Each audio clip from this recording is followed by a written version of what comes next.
Resume. Okay. Okay, people. Good morning, everyone. Once again. So last class, we had looked at different body fluids, including the components of the blood. That is white blood cells. We are looking at it specifically, and the lymphatic system, which is lymph, is one of the another important body fluid, and that's what we had looked at. What are different lymph cells or lymph nodes, and what is lymph composed of? Now we are going to dwell into more of the circulatory system part as such. Uh, so in general, there are different types of circulation within the body.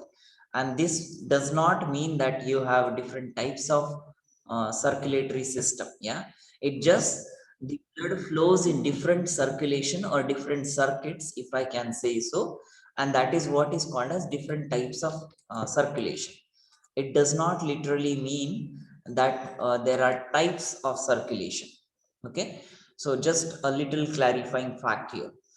So first is the pulmonary circulation. Now, the moment word pulmonary comes, it always refers to lungs. So if we say pulmonary artery, pulmonary vessel, pulmonary, what we say factors or pulmonary circulation, it means those particular terminologies, they are associated with lungs. So pulmonary circulation is the portion of circulation responsible for carrying the deoxygenated blood away from the heart. Uh, now, it's a simple logic, right? So lungs, these are our oxygenation center. That means we inhale air, the blood gets entrapped in the hemoglobin from the blood, and then it is carried forward, right? So when the blood is getting oxygenated, it will be carried away from the lungs, right? And the deoxygenated blood, that is the one without oxygen, or rather one which is with carbon dioxide, because from the cells, body cells, it will be carried towards the lung. So that blood will be brought to the lung. So these both of these factors, that is carrying the blood away and towards the lung, is known as pulmonary circulation. So it is a part of the major circulatory system that is present in our body.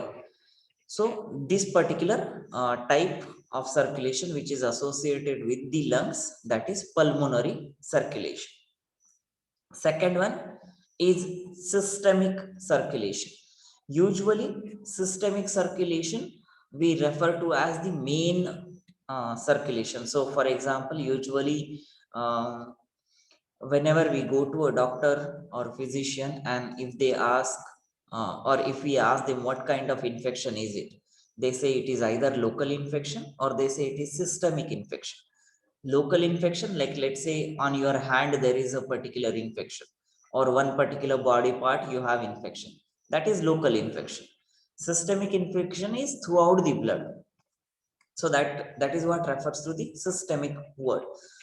So the systemic circulation is another portion of the circulation where the oxygenated blood is pumped from the heart to every organ and of course the tissues in the body, and the deoxygenated blood comes back again to heart. So systemic circulation is the type of circulation from heart to the body tissues and from body tissues back to the heart. That is systemic circulation. So these are the two main types of the circulation, and of course there is coronary and double that we'll see in a bit. So here, sorry, the heart itself is a muscle, and therefore it needs a constant supply of oxygenated blood.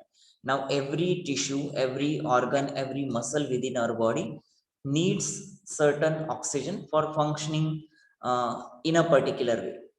Now if the heart is a muscle, and if it has to pump the blood to the different organs, then it will need its own blood supply, and that blood supply is your coronary circulation.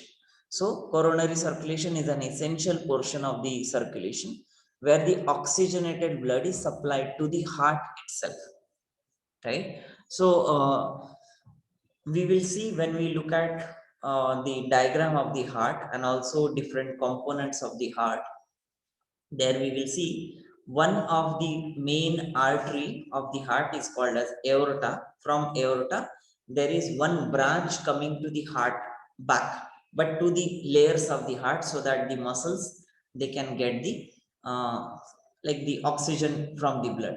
So that is what is called as coronary circulation. So the difference between coronary and systemic is systemic will pump the blood towards the body organ, while the coronary circulation will pump the blood back to the heart, but not back as in the heart chambers, but to the walls of the heart or the muscles of the heart. And that is what is coronary circulation. And the whole of this process of circulation is referred to as double circulation, because throughout the circulatory motion of the blood will pass twice through the heart during one complete cycle. That means once as oxygenated and the second time as deoxygenated. So that way each drop of blood will pass through the heart twice. Once as oxygenated blood, that is what we also call in a way pure blood and impure blood. Pure blood because it is fresh, it has lot of oxygen. Impure blood, but these are again not the biological terminology, these are layman's terminology. So impure blood, it is with carbon dioxide and again some of the metabolic waste from the cell. So that is what is double circulation. So these are the different types of circulation, main being the pulmonary associated with lung, systemic associated with the heart and body tissues, coronary the blood supply to the heart itself, and the double circulation, that is blood flowing through twice, once as oxygenated and second time as deoxygenated. Okay, question anyone again here? Does anyone have any question? So the whole, all the coronary, pulmonary, and systemic circulations together are called double circulation, basically. Yeah. Okay. So double circulation is just the path of the blood through the main circulatory system. Okay.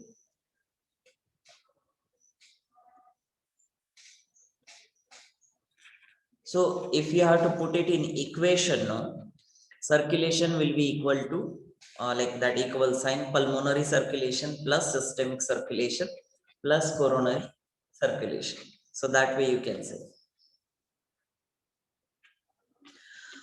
Okay, so then moving forward, so we'll come back to these diagrams.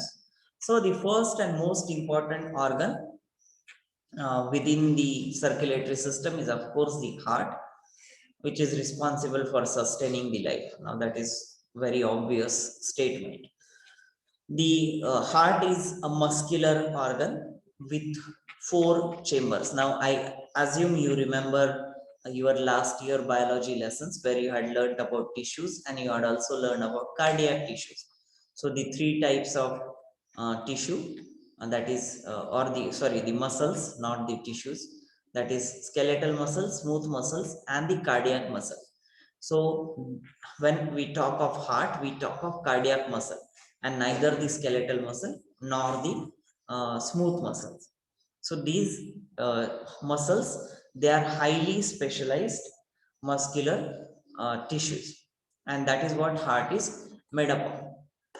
It has 4 chambers. Now again, in human or in most of the vertebrate animal, we have 4 chambers. In some of the organism, they do have 3-chambered heart or even 2-chambered heart.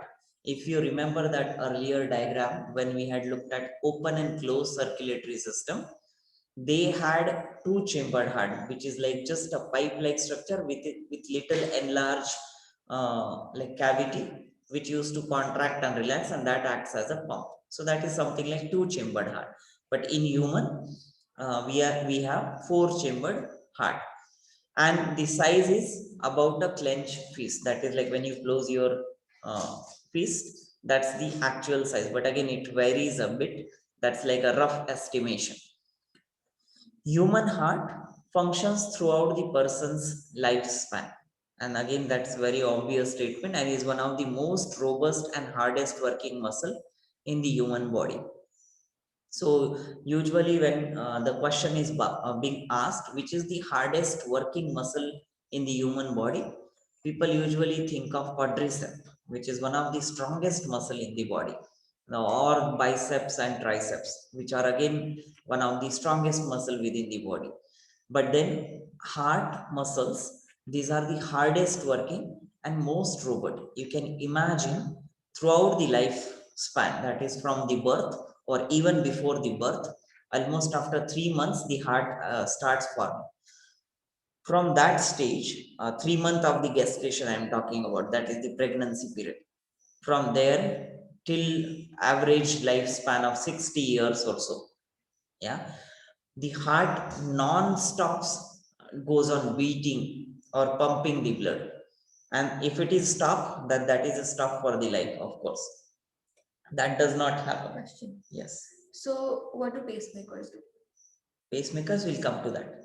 So it's a kind of electrical activity device. Yeah. So it's when the heart like isn't functioning by itself. Yeah, heart does not have sufficient ability to generate electrical impulse on its own. So that's what his pacemaker does, artificial one. So yeah, so heart is one of the most robust and hardest working muscle in the human body. But again, it's a type of cardiac muscle, like I said. The questions can be specific, which is the strongest muscle in your body, or rather the robust and hardest working muscle in your body. The answer is cardiac muscle or the heart muscles. So in terms of its location, now most of the people, they do get confused. We all know that heart is on our left side, uh, but where exactly on the left side? So it is located between the lungs. We all know we have a rib cage in the thoracic cavity. So from neck to the, let's say, navel point, that is our thoracic cavity. Below navel or just like above the navel, the abdominal cavity starts, or what we also call as peritoneal cavity. But above that, in the chest portion, that is thoracic cavity, which has rib cage, and this rib cage has the lungs. Now, in between the lungs on the left side, that has your heart, which is left to the sternum, which is also called as breastbone. Sternum is the centrally located bone on the front side, that is sternum. And next to sternum on the left side is your heart, not totally on the side towards your armpit, but more towards the center, but inclined to left. And it is derived from the embryonic mesodermal germ layer. Now, what does this mean? Does anyone know what is embryonic mesodermal germ layer? I've heard the term embryo. Hmm. I wouldn't know how to describe this. Maybe And it's a layer on the heart, which like, but that's it. not really. Is it a layer made of some sort of germs? No. Shantanu, Let's see. Yes, sir. did you hear what I asked? No. Yeah, you asked what is the mesodermal gem. So do you know? Are you? Yeah, when the heart is forming, so in the embryo, there is a layer like on the inner portion. Hmm? Now I don't know how to explain it exactly, but the innermost layer, it is like what do you call it? A type of layer like where the main generation of the heart takes place. It's like the cardiogenic cavity. Mhm. Okay. That's what I. Anyone else? Kimaya, do you want to add something? Or do you know something about this? Okay. Aryan, No, sir. okay. So, mm, so usually germ layer, this refers to from where whole of our body has formed. So what happens? We all know that sperm from a man, and Sir, I guess the germ doesn't mean germs, like it means germination. yeah, so this germ is not referring to the microorganism wala germ. Germ refers to germination, that is the start of the life. That is what germination means there. Yeah. So these germ layers, I was talking of the sperm and ova. When they fuse, they form one single cell, that is zygote. Zygote will divide, it will form a bunch of cells, let's say 64 or 128 cells. That is what is called as blastula. Again, you need not remember this, but this blastula or these 64 or 128 cell, they will arrange themselves in three different layers. What we call as ectoderm, that is outer layer, mesoderm, that is the middle layer, and the endoderm, that is the inner layer, right? So ecto, meso, endo, these are the three different germ layers. Now ectoderm will form your skin, hair, nails, all of this part. That is ectoderm, that is from the outside. Mesoderm forms some of the internal organs like your heart. So that is what is referring here. Heart is derived from the embryonic, that is during the embryo stage. Mesodermal, that is middle germ layer. Yeah. So heart is being formed from that middle layer, and the inner endoderm layer, it actually forms your bones and blood vessels and stuff like that. Yeah. So these are the three different layers during the embryonic development, like after the during the gestation period, before the birth, and from there different organs are being developed, and heart is developed from that mesoderm layer of the embryo, and that is called as germ layer, because it is going to give rise to the whole set of organs in future. So that is the location and where it is coming from, or which layer it is being formed. Function, of course, you people know it, I will not even say it. It will and it also delivers this oxygen, hormone, glucose, and all other nutritious components. So this part again, you know it. Now one part that we need to be sure of, that one of the function of the heart, which very few people, of course people know it but they don't mention it, is to maintain the adequate blood pressure within the body. Now, you people have already heard of this terminology called as hypotension and hypertension, right? And now when we talk of these two things, that is hypertension, that is increased blood pressure. Hypotension is decreased blood pressure. Either of these situation is not good for our body's normal balance, and that is when heart is the one which will ensure that blood pressure is maintained throughout the body. Now how does that happen? So usually whenever there is low blood pressure, it will be sensed by the brain, because obviously less oxygen supply. It will secrete certain adrenaline secreting hormone. So it's specifically called as adrenocorticotropic hormone, which will come in endocrine gland. It's called ACTH, adrenocorticotropic hormone. That will act on your adrenal gland. It will release the adrenaline. Adrenaline will go and act on your heart, and it will increase the pumping action of the heart, ultimately increasing the blood pressure. On contrary, if the blood pressure is high, it will secrete something which is called as acetylcholine, which is again one of the neurotransmitter. And in the similar mechanism, this choline will acetylcholine will go and act on the heart, and the blood pressure will be taken care of. So this is the way the heart maintains the blood pressure, by like keeping the adequate blood supply throughout the body, and that is done with the help of brain and the certain neurotransmitter. One of the very common terminology that you might have experienced, like you are sitting and suddenly you get up and you feel like little dizziness at times. That happens when you are very low, or when you have not had breakfast or lunch and you have skipped a meal, and you are sitting and you suddenly get up. Because of the gravity, whole blood flows down, right? Because that's a sudden like suddenly you are getting, and that is called as orthostatic hypotension. Condition everyone knows, names we may not be aware. So that particular condition is called as orthostatic. Orthostatic means against the gravity, and hypotension is low blood pressure. It's a momentary phase where the orthostatic hypotension happens. Question. Yes. I thought that was because of iron deficiency.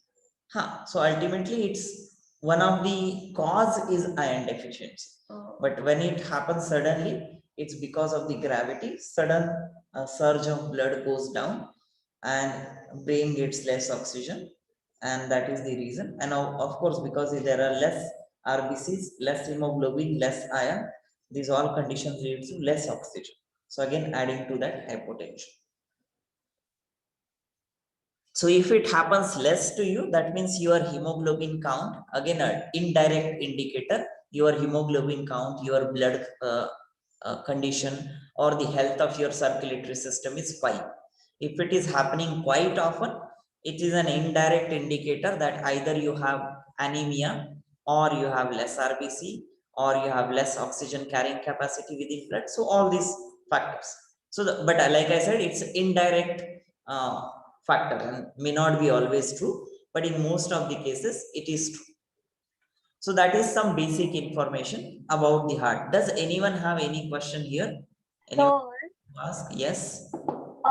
the ortho thing that you said, after that, like, what should I say, like when you suddenly get up and that thing happens, so what actually happens? I didn't get you.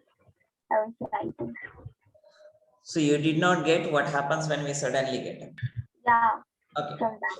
When we suddenly get up, the blood kind of flows down, like very quickly due to the effect of gravity, because we are moving against the gravity. So the blood goes with the gravity, and also the brain gets less oxygen. So that is what causes the orthostatic, which means against the gravity, and hypotension, less blood pressure. So that is a very momentary, maybe like hardly for 5 to 10 seconds you will feel that. But yeah, again, we have to be aware of that particular fact. for really less time, Yeah. I used to feel like I'm going to pass out sometimes. But then that is like excess of hypotension. That may Blood not, that is pressure is- associated with orthostatic nature, but then that is actually your hypotension, like low blood pressure. Okay then. Yeah, could be the case. Maybe you should Some stop. people, they have naturally very low blood pressure, can be very normal for them. And usually means it is considered not like a sexist remark, but boys, they usually have a little higher blood pressure compared to girls, but that again not a biological phenomenon, can be very randomly put. Maybe because boys are more aggressive. Yeah, could be. Okay, anyone? So, Yes. so the also hypertension that only happens when you suddenly get up now, or when you normally also get up. That time also it happens. Like from the bed, you mean? Like suppose you're sitting right now and then you get up and go, then that time also doesn't happen, or it only happens at particular time. Yeah, so it can happen anytime. See, in general, this is ultimately a condition whether either your there is less volume of blood itself, or less oxygen carrying capacity of the blood, or there are several other factors which can cause hypotension. So if you are already a kind of patient with low blood pressure, then a person will observe it every now and then, right? And like I said, if you have a very healthy heart and healthy situation of in terms of oxygen carrying capacity, the blood vessel contraction, relaxation, all of these phenomena, if they are happening normally, you will experience these hypotensive like timings very less, or you may not even realize it at all. So that is the general situation. So that is when if you do more of cardio activities, like running or cycling and stuff like that, that will build what we say a sturdier heart, and of course more sturdier circulatory system, and that way the oxygen carrying capacity of the whole heart system, it is much greater. So just recently, I guess class 9 student Siddharth, he had come up with few questions, and I dug out some literature for that. It was with respect to certain athletes, especially the which are involved with more of cardiac exercises or cardio exercises. They have what is called as cardiomegaly. Cardiomegaly means a little increase in the size of the heart compared to the normal size of the heart. So we usually say the heart size is about clenched fist, right? And when this research was done on these athletes, their heart size was little bigger than what is normal average size of the other healthy individuals. And the reason to that was because their heart develops a certain mechanism which can pump more and more blood efficiently throughout the body. And of course the demand in any of these athletic events or sports is quite high, and that's why they like end up being having cardiomegaly, which otherwise is a situation like a disorder. But for these athletic people, it is kind of an advantage that their heart has cardiomegaly and they can function more and more efficiently. So that is the kind of scenario with these athletes. And if like normal people have a Megalis thing, then will affect us, or Sorry, I didn't get that part.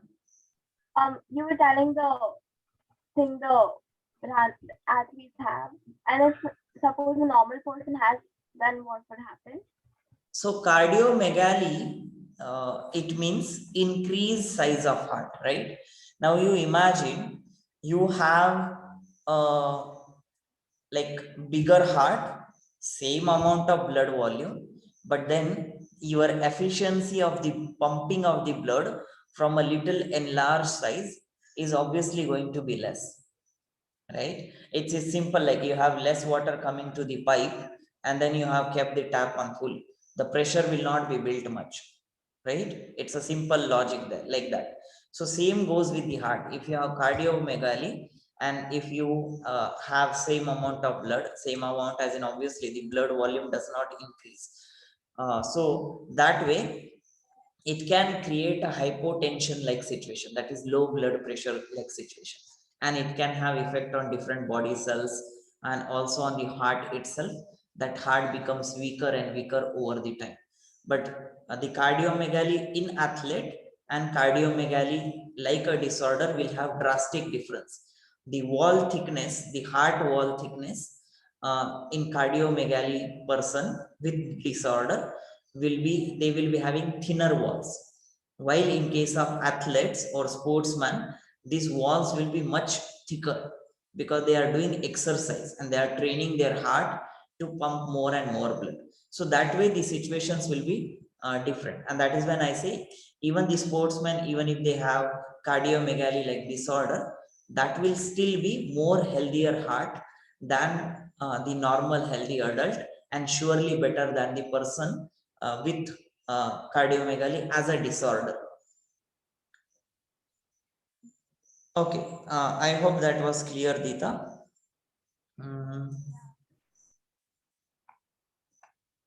So, what time is it? Yeah, we have enough time.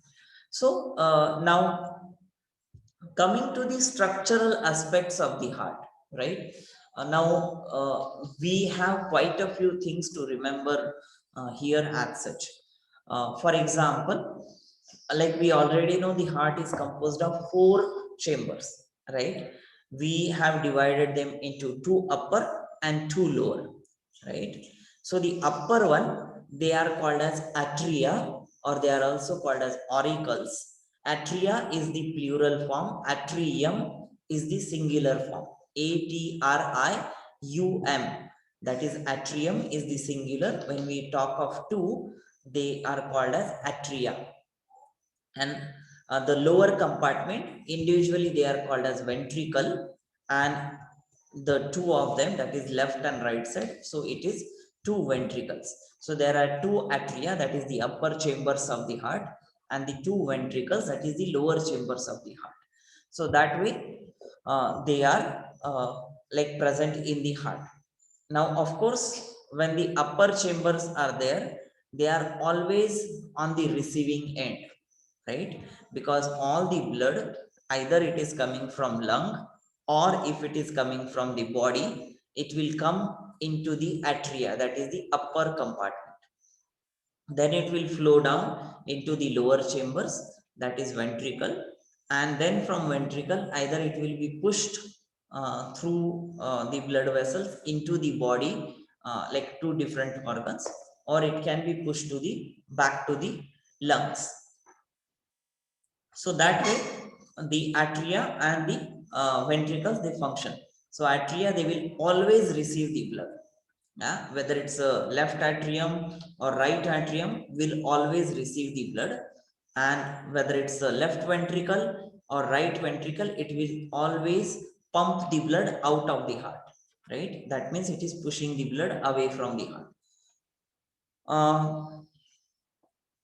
And if you divide the heart into two segments, that is left side and right side, what is called as left heart and right heart. So right heart will have right atrium and right ventricle, and left heart will have left atrium and left ventricle, which is more logical, right? So if I show you one diagram quickly, you will realize this. I guess this is complicated. Yeah, but let's look at the simplified version of the heart structure. This is the representation. Yeah, it's not a diagram of the heart, but this is the representation of the heart. What you have on the top side, whether right or left, is your atrium, yeah, individually, and what you have on the bottom part of the heart is the ventricle. Again, right ventricle, left ventricle. Atrium, if you see the arrow, they are always receiving. If you see this right atrium, it is always receiving the blood. If you see the ventricle, it's always pushing away the blood. Left ventricle, again pushing away the blood. So atria will always receive the blood, which are the upper chambers. Ventricles will always push away the blood. So the complicated mechanism that we will see later. Let's understand the simplified version first, right? And this right side is called as right heart, that is right atrium and right ventricle is right heart, and left atrium and the left ventricle is called as left heart. So I hope everyone is clear until now. It also houses one of the biggest artery in the body, that is called as aorta. I guess the diameter of aorta is somewhere around 4 centimeters or so.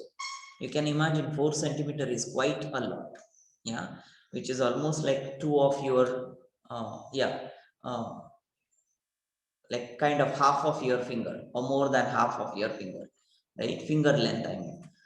So that way, that big is the, or that wider is the aorta, almost 4 centimeter.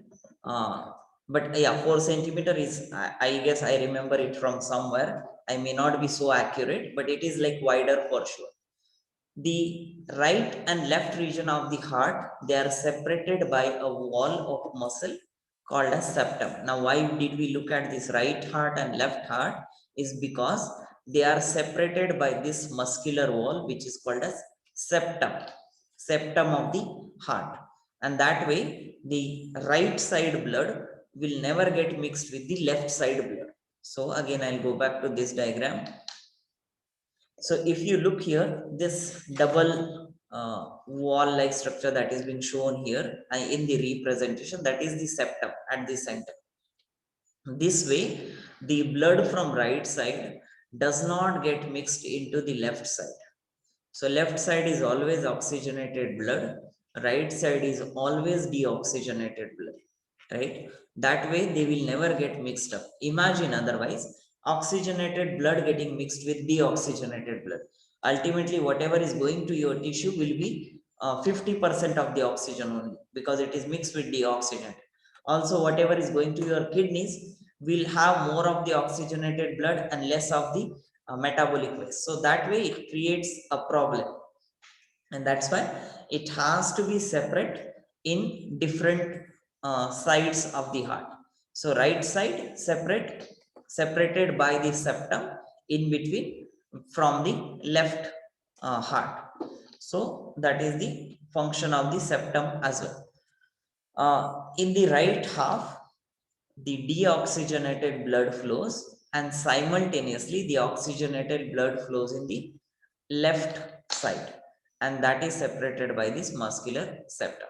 So right side deoxygenated, left side oxygenated. Now, Wait, left side is oxygenated. what did I say? Did I say something else? Is left side oxygenated? Yes, correct. Okay. I wrote it wrong. Now this means only with respect to heart. Okay, if you talk of your left hand and right hand, they will have both the types of blood, that is oxygenated and deoxygenated, because the hands, they need to carry the blood supply which is coming from the hand cells to the heart, and plus the heart has to send new or fresh blood or oxygenated blood back to the hand. So the hands or legs or any left and right side of the body will have both types of blood, again but in a separate vessels, like that means blood vessels. But this whatever we are talking of, oxygenated and deoxygenated, is only with respect to heart. Like left side will always carry oxygenated, right side will always carry deoxygenated blood in the heart. They will not get mixed up. Body sides, they can have both types of blood vessels, and ultimately both types of blood being present there, but again not mixed one. Again, any question here, anyone? I hope this part is clear as well. Please like pay much attention to this, because this will be very, very helpful when we go back to the mechanism and the structure of the heart in total. Because there I will not repeat this. I will simply say left atrium pumps the blood or gets the blood from oxygenated blood and so on. So there these terminologies will be very, very required. So that way, please pay attention now so that you don't get confused later.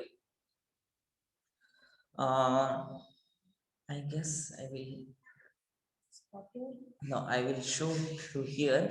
So one part, I will not stop so soon. One part that I wanted to show is the pulmonary circulation and the systemic circulation.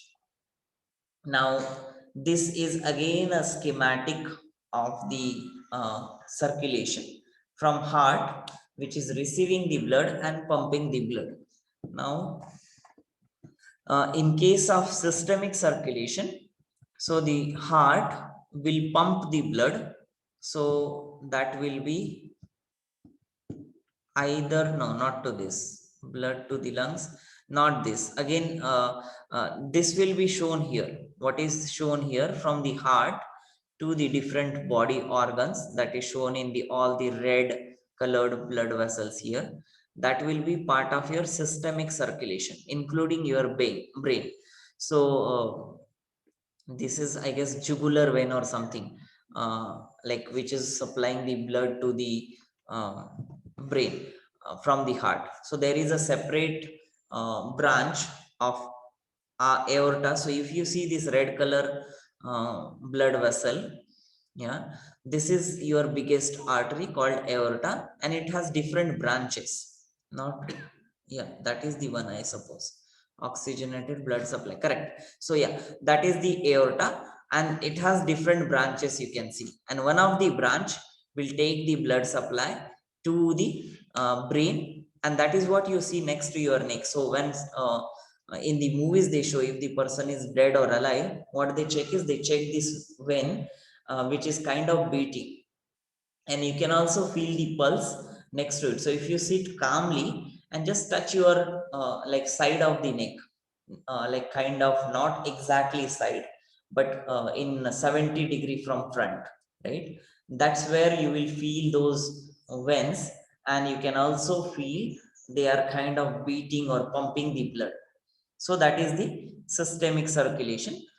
And the pulmonary circulation, which is shown here in blue color, that is like from the heart to the lung, and from back from lung to the heart. So here the color coding is little weird, so you might get confused here. So that all the blood supply that is being shown here is from lung, but this is actually showing the blood body, right? This red part, which is like a mesh like structure, that is the body that they are trying to show, which is a mesh or network of capillaries or blood vessels, and then it is coming to the lungs or going to the lungs from away from the lung. So that way, so but you can forget this particular part. What you need to know is the heart to the different body part is systemic circulation, and the circulation between lung and heart, either towards the lung or away from the lung towards the heart, that is pulmonary circulation.